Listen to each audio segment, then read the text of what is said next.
Seiko. Why I love Seiko's design. You are watching Timeheim and yes, I am in fact using PowerPoint. This is a style of video that I wanted to try for a long time because I enjoy many videos that are like this, just a simple PowerPoint. Let's see if I manage to capture the same aspect that makes me like those videos. King Seiko and Grand Seiko. Let's start with the grammar of design. Grammar of design with 3 guiding principles. The design should have flat surfaces and 2-dimensional curves. 3-dimensional curves are generally not utilized. The flat surfaces of the case, style and hands should be as wide as possible. And principle 3, every surface should be distortion free and have a mirror surface. This sketch from Grand Seiko's website contains all the principles we introduced before. And we can see this applied in the 45GS. This is the old version, but they have made a reissue of it, which looks very similar. Nice watch. Yeah, as you can see, there is some similarity, apart from the fact that this doesn't have normal lugs, but instead has this, which makes it blend in nicer if you use a regular strap instead of a bracelet. And this is what Grand Seiko claims is like the modern reinterpretation or modern version of that old case design. Which, yeah, this new one looks much more like the sketch here. And for some reason they chose a GMT. Great looking watch, awesome dial, which we will talk about later. So stay tuned.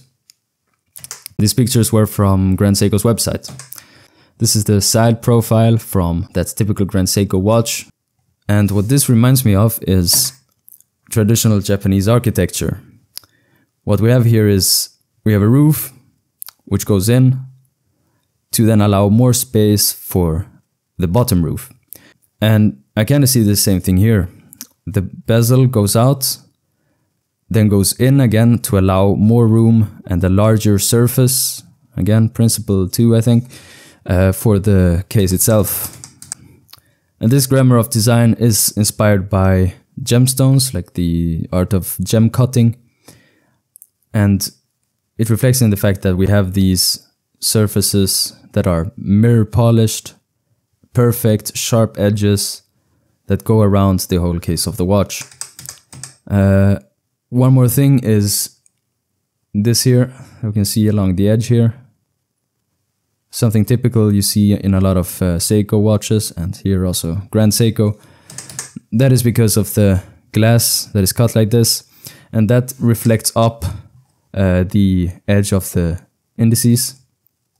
We'll see that later again when we look at divers watches. So let's continue. Seiko revived King Seiko not too long ago, not as a separate brand like they did with Grand Seiko, but instead King Seiko is just like regular Seiko but premium. So we have the Seiko logo and then again King Seiko. What they did here with this Grand Seiko they don't do anymore. Nowadays all Grand Seikos just say Grand Seiko because they want to differentiate Grand Seiko from regular Seiko. Grand Seiko is Seiko, and proudly so, because all this design language that we're looking at today, you can see it in both Grand Seiko, King Seiko and regular Seiko. Grand Seiko and King Seiko watches looked very similar to each other apart from the logo. But what they did with this new King Seiko is they revived the models that were specifically King Seiko back in the day. They kept the medallion, they have redesigned it and made it in a way so it doesn't fall off or degrade over time as they used to. Unfortunately though, as you can see here, so it's a limited edition.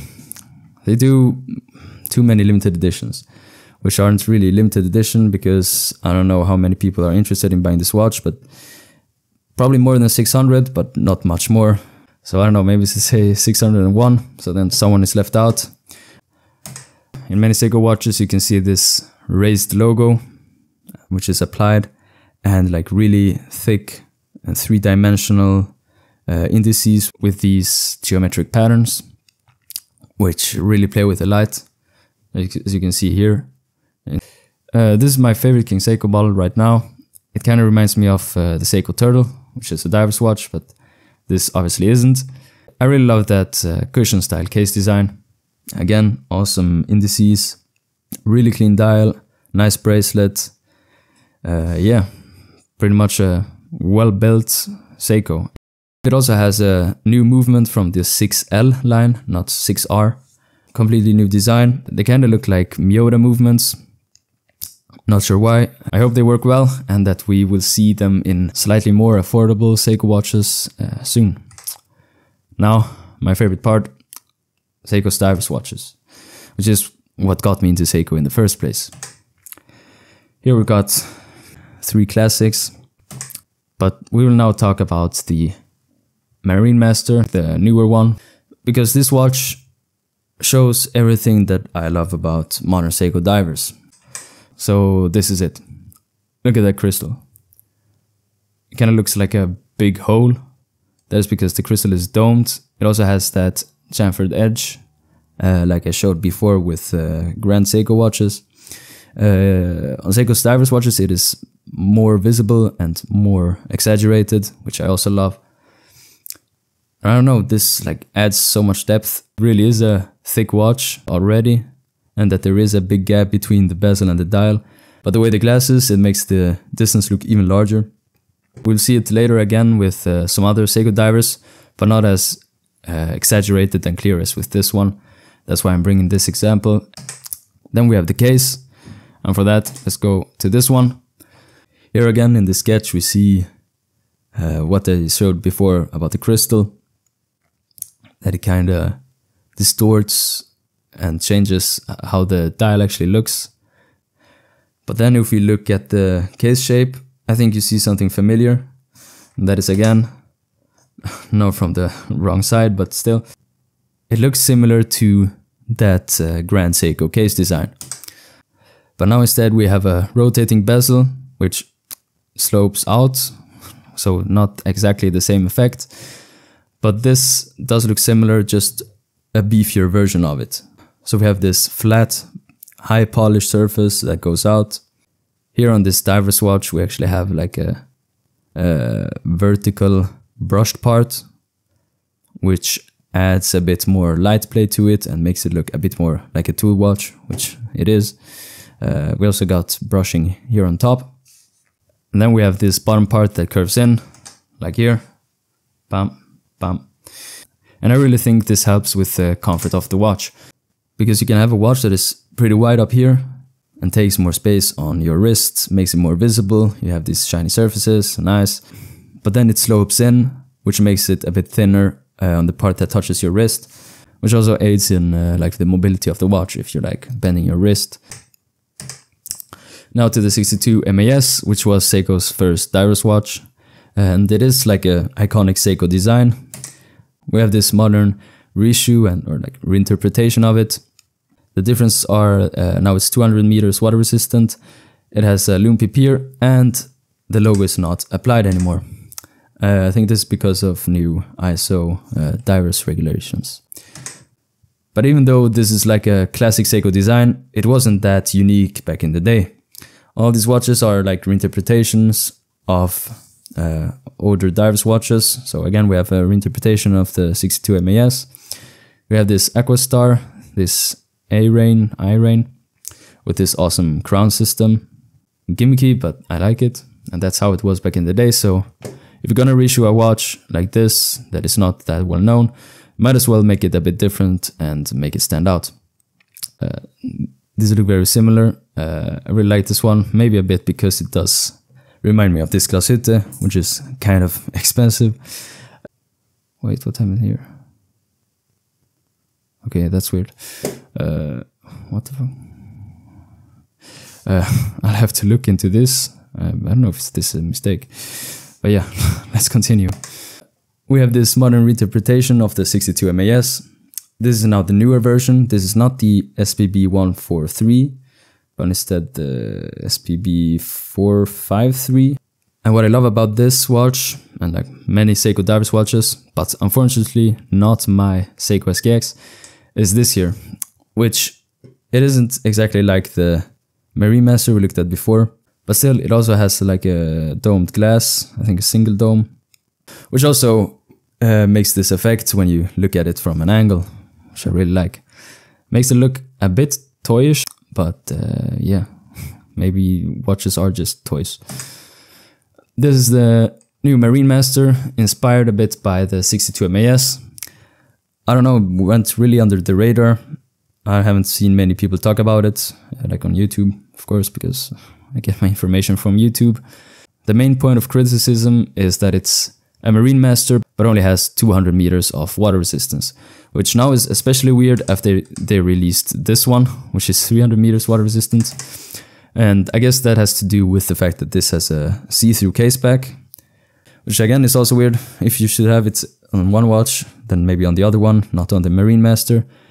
But it does have the new 6L line of movements, so I guess Seiko wants to show it off, so you get like why you're paying this much money.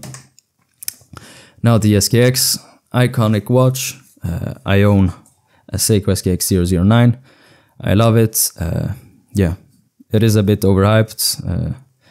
Probably shouldn't get it now because it's expensive and not all that good. Get a Seiko Turtle.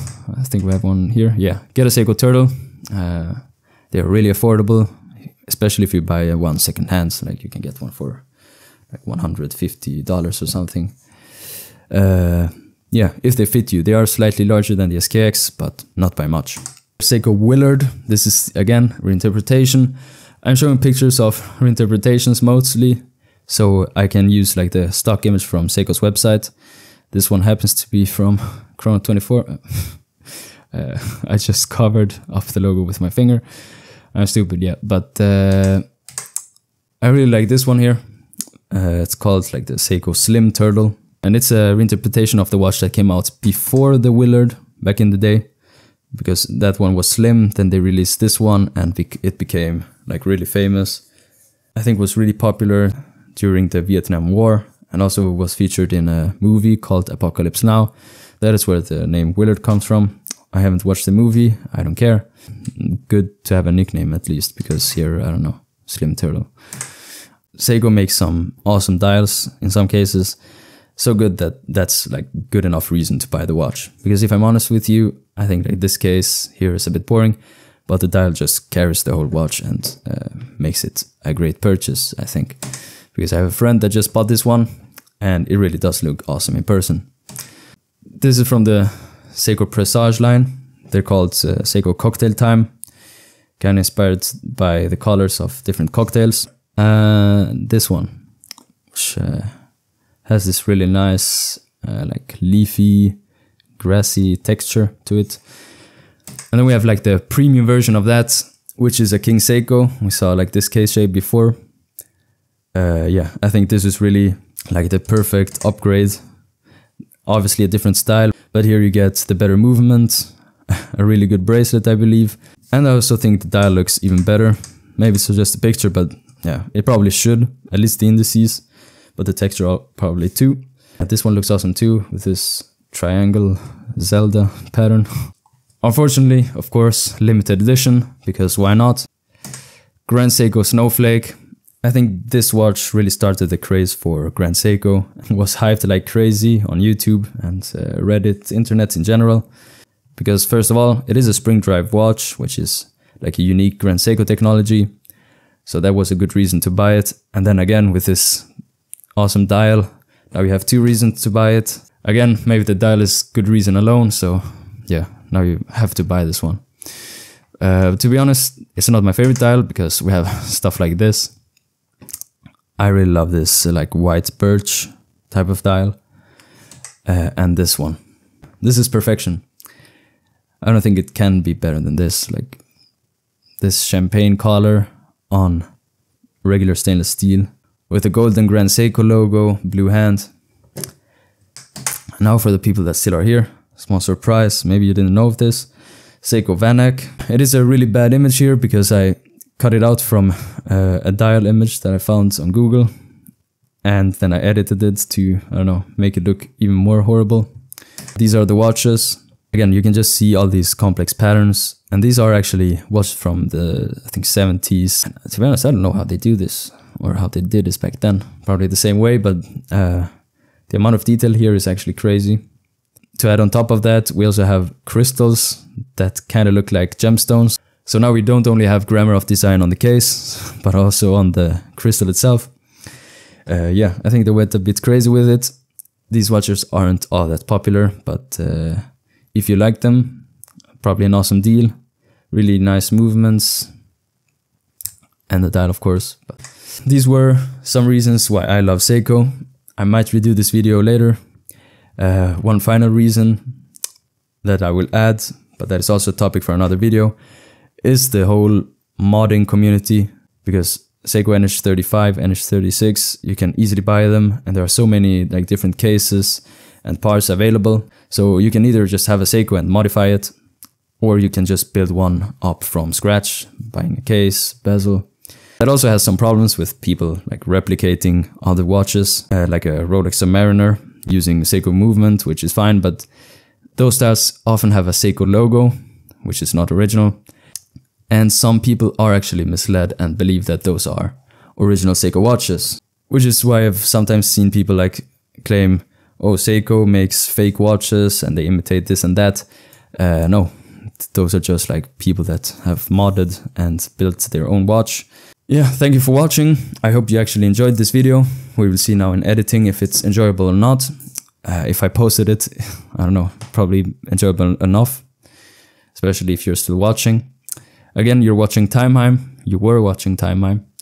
I invite you to subscribe to this channel and like the video. Maybe leave a comment explaining why you love Seiko's design. What captivated you when you first discovered this brand. And I will see you in the next video, which is probably not going to be a PowerPoint. Bye.